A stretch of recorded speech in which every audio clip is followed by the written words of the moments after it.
সুপ্রিয় দর্শক, আসসালামু আলাইকুম। আপনাদের সবাইকে স্বাগত জানাচ্ছি এখনকার আলোচনায়। আপনাদের সঙ্গে আছি আমি সিরাজুল ইসলাম। দর্শক, অনেক গুরুত্বপূর্ণ খবর আছে। সবচেয়ে মজার এবং ইন্টারেস্টিং খবর হচ্ছে মার্কিন প্রেসিডেন্ট ডোনাল্ড ট্রাম্প ইরানের কাছে ক্ষতিপূরণ দাবি করেছেন। তিনি বলেছেন যুদ্ধ এবং যে সমস্ত মানুষকে হত্যা করেছে ইরান তাদের জন্য ক্ষতিপূরণ দিতে হবে। একই সাথে তিনি দাবি করেছেন হরমুজ প্রণালী খোলা আছে। এদিকে মার্কিন প্রেসিডেন্ট ডোনাল্ড ট্রাম্প যখন দাবি করছেন যে হরমুজ প্রণালী খোলা আছে এবং ইরানকে ক্ষতিপূরণ দিতে হবে, তখন মার্কিন সিনেটের বিরোধী দলীয় নেতা চাক শুমার তিনি বলেছেন ডোনাল্ড ট্রাম্প যে যুদ্ধ শুরু করেছেন সেই যুদ্ধ হচ্ছে অবৈধ যুদ্ধ এবং অনুমোদনহীন যুদ্ধ। এই অবৈধ যুদ্ধ বন্ধ করতে হবে এবং এই অবৈধ যুদ্ধে মার্কিন প্রেসিডেন্ট ডোনাল্ড ট্রাম্প হেরে যাচ্ছেন। তিনি ডোনাল্ড ট্রাম্পকে এই যুদ্ধের জন্য আরও বেশ কিছু ব্যাপারে একেবারে সরাসরি দায়ী করেছেন। মার্কিন প্রেসিডেন্ট যখন ইরানের কাছে ক্ষতিপূরণ দাবি করছেন, তার মানে দাঁড়াচ্ছে যে হরমুজ প্রণালী খোলার ব্যাপারে আমেরিকা এবং ইরানের ভেতরে যে চুক্তির কথাবার্তা হচ্ছিল, ডোনাল্ড ট্রাম্প দাবি করছিলেন যে চুক্তি হয়ে যাচ্ছে, সেই চুক্তির সম্ভাবনা খুব ক্ষীণ হয়ে আসছে, এটা পরিষ্কার বোঝা যাচ্ছে। যার প্রেক্ষাপটে আন্তর্জাতিক বাজারে নতুন করে তেলের দাম বেড়েছে এবং শেয়ার বাজারগুলো প্রচণ্ড রকমের অস্থিতিশীল, উদ্বেগ এবং উৎকণ্ঠার ভেতরে রয়েছে। এপাশে জার্মানির পররাষ্ট্রমন্ত্রী ইরানের পররাষ্ট্রমন্ত্রীকে হরমুজ প্রণালী খুলে দেওয়ার ব্যাপারে ফোন করেছিলেন এবং আলাপ করেছেন। জবাবে ইরানের পররাষ্ট্রমন্ত্রী আব্বাস আরাকচি জার্মান পররাষ্ট্রমন্ত্রীকে পরিষ্কার করে বলেছেন একটি কথা। সেই কথাটা কি, আমি বিস্তারিত আলোচনায় আনবো সে কথাও। সুপ্রিয় দর্শক, এই বিষয়গুলো নিয়ে আমরা আজকের ভিডিওতে বিস্তারিত কথা বলবো। আশা করি খুবই ইন্টারেস্টিং বিষয়গুলো আপনাদের ভালো লাগবে এবং আপনারা শেষ পর্যন্ত সঙ্গে থাকবেন। আর ভিডিও যদি ভালো লাগে তাহলে লাইক, কমেন্ট, শেয়ার করবেন এবং চ্যানেলটি সাবস্ক্রাইব করে প্লিজ সাথে থাকবেন। দর্শক, চলুন আমরা বিস্তারিত আলোচনা করি। সর্বপ্রথম আমরা ডোনাল্ড ট্রাম্পের বক্তব্য দিয়েই আলোচনা শুরু করি। ডোনাল্ড ট্রাম্প খুব স্পষ্ট করে বলেছেন, তার ট্রুথ সোশ্যালে দেয়া পোস্টে তিনি বলেছেন এই যে যুদ্ধ চলছে, এই যুদ্ধে যে সমস্ত মানুষ হতাহত হয়েছে এবং ইরান এর আগে আরও বিভিন্ন সময় বিভিন্ন লোকজনকে হত্যা করেছে রাস্তার পাশে বোমা পেতে রেখে, এমনকি ইরানের ভেতরে যে সমস্ত মানুষ মারা গেছে, বিশেষ করে জানুয়ারি মাসে যে বিক্ষোভ আন্দোলন শুরু করেছিল, জ্বালাও পোড়াও, নাশকতা, ভাঙচুর, সেই সময় প্রচুর পরিমাণে লোক মারা গেছে নাশকতা ঠেকাতে গিয়েও অনেক লোক মারা গেছে। তাদের জন্যও ডোনাল্ড ট্রাম্প ক্ষতিপূরণ দাবি করেছেন এবং তিনি দাবি করেছেন আরেকটা কথা। 2000 সালে ইয়েমেনের উপকূলে আমেরিকার একটি যুদ্ধজাহাজে হামলা হয় এবং তাতে 17 জন নাবিক নিহত হয়। ওই হামলার জন্য ইরানকে ক্ষতিপূরণ দিতে হবে। অথচ সেই সময় আমেরিকাই দাবি করেছিল, আমেরিকাই বলেছিল এবং দুনিয়ার সবাই বলেছিল যে আল কায়দা এই হামলার জন্য দায়ী। সবচেয়ে বড় কথা হচ্ছে যে আল কায়দার সাথে ইরানের কখনো সম্পর্ক ছিল না, বরং আল কায়দার সাথে ইরানের প্রচণ্ড রকমের শত্রুতা ছিল।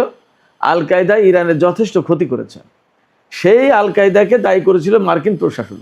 এখন ডোনাল্ড ট্রাম্প বলছে যে সেই ইউএসএস কোল, এই জাহাজের যে হামলা হয়েছিল তার জন্য ইরানকে ক্ষতিপূরণ দিতে হবে।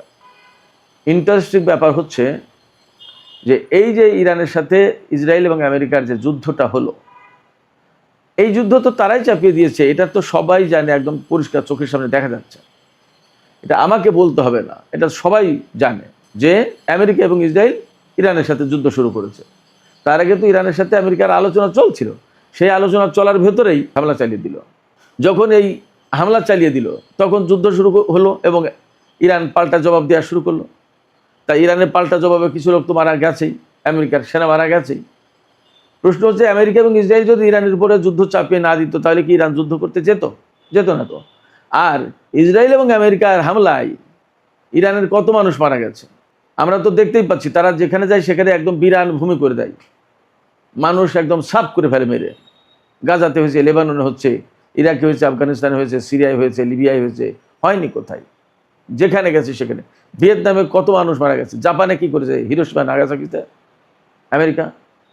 তাদের বৈশিষ্ট্য তো এটা, যুদ্ধের বৈশিষ্ট্য হচ্ছে বিপুল পরিমাণে মানুষ মারো। যেখানে যুদ্ধের জন্য দায়ী তারা, এবং এই তো আমেরিকার সিনেটের যে সংখ্যালঘু দলের নেতা অর্থাৎ বিরোধী দলীয় নেতা চাক শুমার, তিনি কি বলেন, এই যুদ্ধ শুরু করেছেন ডোনাল্ড ট্রাম্প এবং এইটি চাক শুমার বলছেন এটি অবৈধ যুদ্ধ, অনুমোদনহীন যুদ্ধ। মার্কিন কংগ্রেস থেকে অনুমোদন নেওয়া হয়নি, সেখানে অবৈধ যুদ্ধ এটা।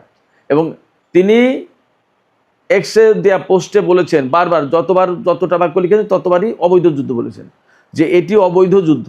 এই অবৈধ যুদ্ধ এখনই বন্ধ করা দরকার। ডোনাল্ড ট্রাম্প এই অবৈধ যুদ্ধে হেরে যাচ্ছে এবং এই অবৈধ যুদ্ধের কারণে আমেরিকার জনগণ ভীষণভাবে কষ্টে পড়েছে। তাদের জীবনযাত্রার ব্যয় বেড়ে গেছে, জিনিসপত্রের দাম বেড়ে গেছে এবং এই অবৈধ যুদ্ধ আমেরিকার সেনাদের জীবন ঝুঁকির মুখে পড়েছেন। চাকসুমার এই কথাগুলো বলেছেন, যতবার বলেছেন যুদ্ধের কথা ততবার বলেছেন অবৈধ যুদ্ধ। সেখানে ডোনাল্ড ট্রাম্প যদি ইরানকে দায়ী করার চেষ্টা করে তখন সেটা একটা হালকা কথাবার্তা হয় না, একজন প্রেসিডেন্ট সুলভ কথাবার্তা এটা। অবশ্যই ডোনাল্ড ট্রাম্পের কাছ থেকে অনেকেই প্রেসিডেন্ট সুলভ কথাবার্তা হয়তো আর প্রত্যাশা করেন না, কারণ তার পক্ষে হয়তো সেগুলোর বলা সম্ভব না। নানান রকমের বিতর্কিত কথাবার্তা বলেন, উল্টাপাল্টা কথা, কোনটা প্রেসিডেন্টের সাথে মানায় কোনটা মানায় না, এই সমস্ত বিষয়গুলো হয়তো তিনি আসলে ভাবেন না, আমরা দেখতে পাচ্ছি বিভিন্ন সময়। তো সেক্ষেত্রে তিনি যে দাবি করছেন এটা জাস্ট কথার পিঠে কথা বলতে হয় তাই। ইরান যেহেতু আমেরিকার কাছে ক্ষতিপূরণ দাবি করেছে এবং তারা দিতে রাজিও হয়েছিল, এখন চুক্তি হয়তো হরমুজ নিয়ে হবে না, তার হাতে বের হয়ে যাওয়ার কোনো পথ নেই। চাকসমার কথাও বলেছেন যে ডোনাল্ড ট্রাম্প এমন এক অবৈধ যুদ্ধে জড়িয়েছেন এবং অযৌক্তিক যুদ্ধে, এই যুদ্ধ থেকে তিনি আর বেরিয়ে যাওয়ার কোনো পথ পাচ্ছে না, তার হাতে কোনো পথ নেই। তো ডোনাল্ড ট্রাম্প যেহেতু কোনোভাবে যুদ্ধ করেও পারছেন না, কূটনীতিতেও পারছে না, আবার যুদ্ধ বাদ দিয়ে চলেও যেতে পারছে না, এই অবস্থায় এখন একটা গান শুরু করে দিল যে ইরানকেও ক্ষতিপূরণ দিতে হবে, ইরানকেও ক্ষতিপূরণ দিতে হবে। এটা কোনো অর্থবহ কথা হতে পারে না প্রেসিডেন্টের কাছ থেকে। বরং চাকসুমার যেটা বলেছেন, যে কথাগুলো, সেই কথাগুলো অনেক বেশি গুরুত্বপূর্ণ, সেগুলোর একটা আলাদা মর্যাদা আছে। ডোনাল্ড ট্রাম্প একই সাথে বলেছেন হরমুজ প্রণালী খোলা আছে। হরমুজ প্রণালী খোলা আছে কি বন্ধ আছে তা আমরা দেখতে পাচ্ছি না। গতকালকে অর্থাৎ সোমবার 10ই আগস্ট সোমবার হরমুজ প্রণালী দিয়ে মাত্র 6টি জাহাজ চলাচল করেছে। তার আগে কয়েকদিন পরপর 8 থেকে 15টা জাহাজ চলাচল করেছে, আর সেখানে গতকাল 6টা আরও কমে গেছে। জাহাজ চলাচল কমে যাওয়া মানেই তেল গ্যাস কম যাচ্ছে সারা বিশ্বে। সারা বিশ্ব তো কলাপস করবে, অর্থনৈতিক মন্দা আসলো বলে যা পরিস্থিতি, এবং সারা বিশ্বে জনজীবন একদম মানে বিপন্ন হয়ে যাওয়ার মতো অবস্থা হবে। তো তেল জ্বালানি না থাকলে কি মশকরা নাকি? এরই মধ্যে নতুন করে আবার তেলের দাম বেড়েছে। আজকে এই তেলের দামের খবর হচ্ছে, আমরা মনে হয় গতকাল বা পরশু $84 বলেছিলাম সর্বশেষ, আজকে $88 উপরে চলে গেছে ব্রেন্ট ক্রুডের দাম। আর ওয়েস্ট টেক্সাস ইন্টারমিডিয়েটের দাম $82.52 প্রতি ব্যারেল। তেলের দাম বাড়ছে, জাহাজ চলাচল নেই, এবং আমেরিকা আর ইরানের মধ্যে চুক্তির সম্ভাবনা খুবই ক্ষীণ হয়ে গেল। এখন এখান থেকে যদি আমেরিকা ব্লকেড না সরিয়ে এবং তার ঘাঁটি তার সেনাদেরকে না সরিয়ে নেয়, তাহলে মনে হচ্ছে ইরান আমেরিকার ঘাঁটিগুলোর উপর আমেরিকার উপর আবার হামলা চালাবে, এবং তারই একটা দিক নির্দেশনা সম্ভবত ইরানের সর্বোচ্চ নেতা দিয়েছেন। এদিকে হরমুজ প্রণালী খোলার ব্যাপারে জার্মানির পররাষ্ট্রমন্ত্রী জোহান ওয়াদেলফুল তিনি ফোন করেছিলেন, আলোচনা করেছেন। সেখানে আব্বাস আরাকচি একদম সুস্পষ্ট করে বলেছেন, আমেরিকা এবং ইসরায়েল যেহেতু যুদ্ধটা শুরু করেছে, তারা যুদ্ধ চাপিয়ে দিয়েছে, এবং তার কারণেই এই হরমুজ প্রণালী এলাকায়, অর্থাৎ আমেরিকা এবং ইসরায়েলের যুদ্ধের কারণেই হরমুজ প্রণালী এলাকায় নিরাপত্তাহীনতার সৃষ্টি হয়েছে। আমেরিকা এবং ইসরায়েল যখন আগ্রাসন বন্ধ করবে তখন এই নিরাপত্তাহীনতা চলে যাবে এবং হরমুজ প্রণালী খোলা হবে। তার আগে আসলে খোলার কোনো স্কোপ নেই, সুযোগ নেই। আর যদি আমেরিকার সাথে এই ব্যাপারে আলোচনা করতে হয় বা চুক্তি করতে হয় বা কোনো হরমুজ প্রণালী খোলার কার্যকর ব্যবস্থা করতে হয়, তাহলে আমেরিকাকে আগেই ইসলামাবাদ সমঝোতা স্মারক মেনে চলতে হবে, ওইটা পুনর্বহাল করতে হবে। একই সাথে আব্বাস আরাকচি এও বলেছেন, হরমুজ প্রণালী এলাকা থেকে আমেরিকা নৌ অবরোধ প্রত্যাহার করতে হবে, তা না হলে হরমুজ প্রণালী খোলার কোনো সুযোগ নেই। এই ব্যাপারে আব্বাস আরাকচি জার্মান পররাষ্ট্রমন্ত্রীকে আর একটা গুরুত্বপূর্ণ কথা বলেছেন যেহেতু আমেরিকা এবং ইসরায়েলের আগ্রাসনের কারণে হরমুজ প্রণালী এলাকায় এই নিরাপত্তাহীনতা সৃষ্টি হয়েছে এবং হরমুজ প্রণালী এলাকা বন্ধ হয়েছে, সেক্ষেত্রে আন্তর্জাতিক সম্প্রদায়ের উচিত এই যুদ্ধের জন্য আমেরিকাকে দায়ী করা এবং তার উপর চাপ সৃষ্টি করা, যাতে হরমুজ প্রণালী এলাকা থেকে নৌ অবরোধ তুলে নেয়। তো সুপ্রিয় দর্শক, এখনকার আলোচনা এখানে শেষ করতে চাইছি। আপনারা সবাই অনেক অনেক ভালো থাকুন। আল্লাহ হাফেজ।